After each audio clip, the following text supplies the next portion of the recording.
బల్కంపేట ఎల్లమ్మ ఆలయం.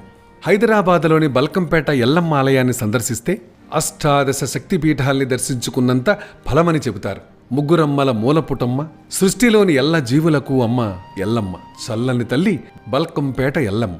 700 సంవత్సరాల నాటి సంగతి. అప్పటికసలు హైదరాబాద్ నగరమే పుట్టలేదని చెప్పాలి. బల్కంపేట అనేది ఓ కుగ్రామం, చుట్టూ పొలాలే. ఓ రైతు తన పొలంలో బావిని తవ్వుతూ ఉండగా బండరాయి అడ్డొచ్చినట్టు అనిపించింది. పరీక్షగా చూస్తే అమ్మవారి ఆకృతి. చేతులెత్తి మొక్కాడా రైతు. భక్తితో ఆ విగ్రహాన్ని ఒడ్డుకు చేర్చాలని ప్రయత్నించాడు. కాస్తంతైనా కూడా కదల్లేదు.